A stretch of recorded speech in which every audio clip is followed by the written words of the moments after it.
Hallelujah, praise the Lord. கர்த்தருடைய பரிசுத்த நாமம் என்றென்றைக்கு மகிமைப்படுவதாக. இயேசு கிறிஸ்துவின் இன்ப நாமத்தினால் உங்கள் யாவரையும் வாழ்த்தி வணங்குகிறோம். பிதாவினாலும் கிறிஸ்து இயேசுவினாலும் சகல ஆசீர்வாதங்களும் சமாதானம் கிருபைகளும் பரிபூர்ண சுகம் உங்கள் யாவருக்கு உண்டாகும்படியாய் வேண்டுதல் செய்கிறோம். ஆமேன். இன்றைய அதிகாரம் நீதிமொழிகள் 4ஆம் அதிகாரம். பிள்ளைகளே, நீங்கள் தகப்பன் போதகத்தை கேட்டு புத்தியை அடையும்படி கவனியுங்கள். நான் உங்களுக்கு நற்போதகத்தை தருகிறேன், என் உபதேசத்தை விடாதிருங்கள். நான் என் தகப்பனுக்கு பிரியமான குமாரனும் என் தாய்க்கு மிகவும் அருமையான ஒரே பிள்ளையுமானவன்.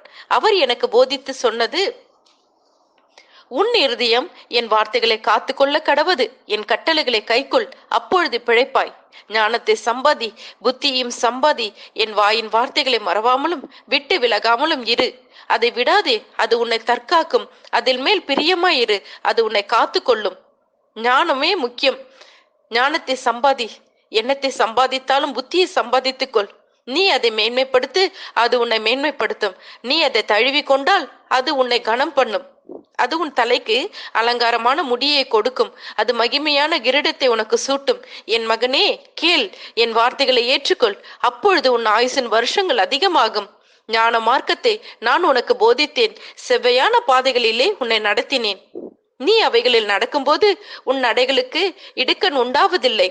நீ அவைகளில் ஓடினாலும் இடர மாட்டாய்.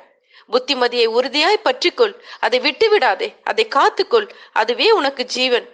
துன்மார்க்கருடைய பாதையில் பிரவேசியாதே, தீயோருடைய வழியில் நடவாதே. அதை வெறுத்து விடு, அதன் வழியாய் போகாதே. அதை விட்டு விலகி கடந்து போ. பொல்லாப்பு செய்தால் ஒழிய அவர்களுக்கு நித்திரை வராது. அவர்கள் யாரையாகிலும் விழ பண்ணாதிருந்தால் அவர்கள் தூக்கம் கலைந்து போம். அவர்கள் ஆகாமியத்தின் அப்பத்தை புசித்து கொடுமையின் ரசத்தை குடிக்கிறார்கள். நீதிமான்களுடைய பாதை நடுப்பகல் வரைக்கும் அதிகமாய் பிரகாசிக்கிற சூரிய பிரகாசம் போல் இருக்கும்.